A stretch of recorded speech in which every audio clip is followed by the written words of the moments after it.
Buenos días. El día de hoy veremos el realismo literario. El realismo es la corriente que surge después del romanticismo. Surge en Francia en la segunda mitad del siglo XIX. La primer corriente francesa había sido el neoclasicismo y esta es su segunda aportación que se hace a la literatura.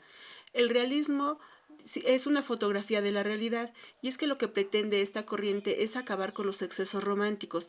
Por eso surge como una oposición al romanticismo donde se exaltaban los sentimientos y nos dice que son muchas emociones y lo que se tiene que ver es el reflejo social que hay porque la sociedad tiene problemas, la sociedad está en crisis.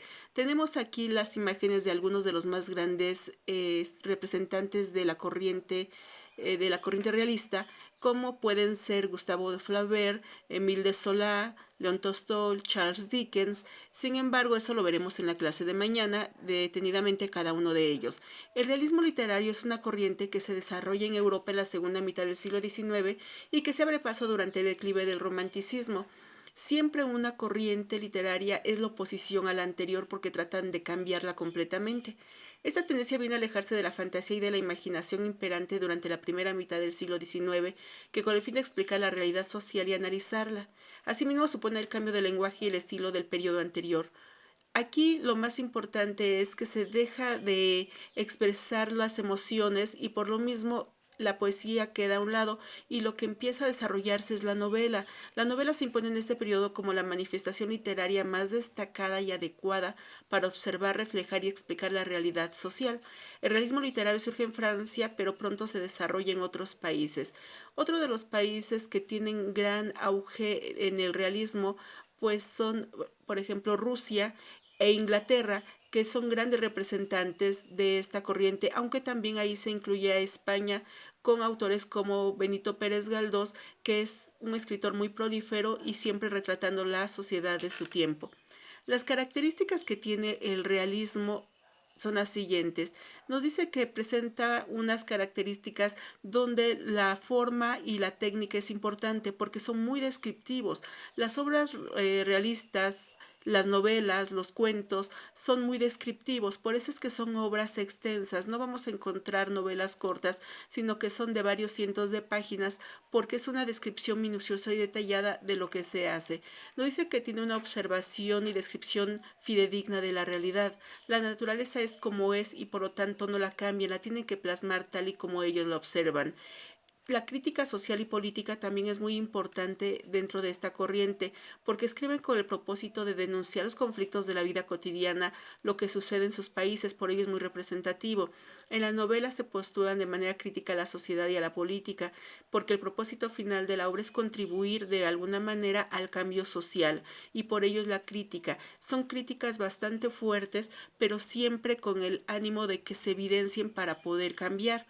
La burguesía es un protagonista de esta corriente porque una de las características que tiene el realismo es que critica muy ferozmente a la clase media, porque nos dice que la clase media es la que vive de apariencias. Los de la clase alta no tienen que aparentar nada porque todo lo tienen. Los de la clase baja, aunque quisieran aparentar que tienen, pues no podrían. Pero son los de la clase media que al tener cierta solvencia económica, puede aparentar tener grandes lujos aunque no sea así y dentro ya de su casa viva con precariedad, pero tratan de dar a conocer al resto de la sociedad que son personas con una buena posición social y que el dinero no les falta. Por eso los critica a ellos, por fingir ser lo que en realidad no son. Dentro de la novela realista tiene una estructura lineal y cronológica de los acontecimientos. Como hemos visto, hay diferentes formas de presentar las obras, que puede ser lineal o cronológica, puede ser alterna, puede ser retrospectiva, pero en el realismo siempre es cronológico o lineal, porque es así como suceden las cosas, y si se está pegando a la realidad, pues no pueden cambiar esa característica. El narrador es en tercera persona siempre, pero puede ser narrador omnisciente porque es el que va creando la historia, pero también puede saber los pensamientos y lo que están sintiendo los personajes. Debe haber un monólogo interior porque siempre se describe qué es lo que piensa, qué es lo que siente el personaje de quien se esté hablando en ese momento. Debe haber verosimilitud porque se trata de reflejar fielmente a la realidad. Nos dice que la literatura es un fragmento de la realidad. El lenguaje que presenta debe ser claro y conciso porque Además, tiene que reflejar el lugar de donde se está escribiendo. Por eso se utilizan ciertos modismos dentro de las obras realistas, porque es así como habla la gente. Vamos a tener también antecedentes y contextos del realismo literario. Ya habíamos visto que lo que precede al realismo es el romanticismo, que surgió en Inglaterra y Alemania, que después pasa a Francia y después al resto de Europa y continúa en América. Y en esta corriente lo que más se destacaba eran las características individualistas, la expresión del yo, la libertad, y eso es a lo que se contrapone el realismo. Dice que no se tiene que expresar tanto los sentimientos, que no se puede uno meter tanto en el yo interno, porque lo que está sucediendo en la realidad afecta no solamente a una persona, sino a todos.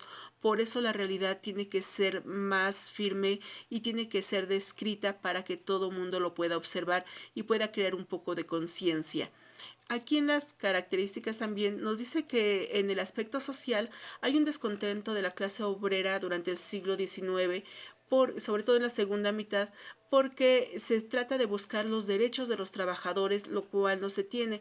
Y por ejemplo, el realismo se une muy fuertemente en Inglaterra a lo que está sucediendo, que es la revolución industrial, donde los burgueses se aprovechan de la necesidad de los trabajadores y los explotan, como se verá reflejado en varias obras de Charles Dickens y sobre todo en una que es Oliver Twist, donde se habla acerca de cómo se vive, cuál es la miseria que se está viviendo en esos lugares, aunque la burguesía es la que se está acrecentando y se está enriqueciendo rápidamente.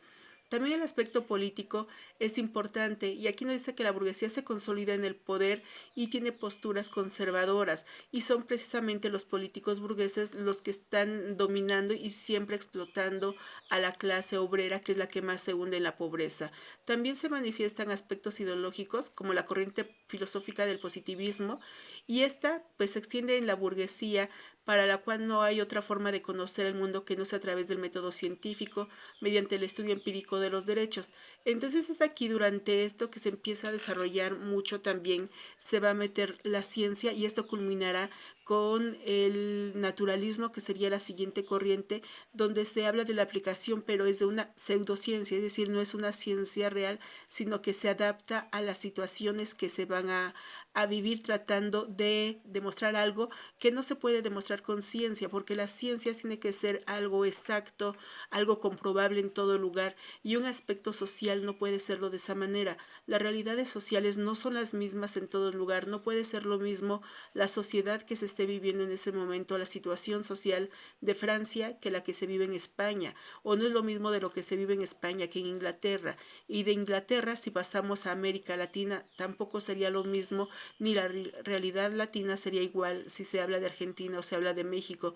Cada país presenta sus propios problemas y situaciones, por eso el realismo es muy diferente en cada uno de estos lugares, aunque reflejan la realidad, las realidades son distintas en cada sector social. Por ejemplo, les decía que en Inglaterra lo que más está destacando es la situación de la revolución industrial, donde la industria, los grandes comercios están prosperando, pero eso no sucede en América, donde todavía hay mucho campesino, hay muchos que trabajan la tierra y sus situaciones entonces no son de proletariado, sino más bien de campesinos, y las realidades son otras. A esto nos referimos con el realismo, que va a reflejar la realidad, pero la realidad propia de cada uno de los países. Bien, chicos, con esta actividad van a hacer un resumen de lo que trató el tema del realismo y nada más. Mañana hablaremos de autores realistas propios de cada uno de los países, de los más destacados, como son Francia, Inglaterra, vamos a ver también a rusos y a un escritor español. Que tengan un buen día. Hasta pronto, chicos.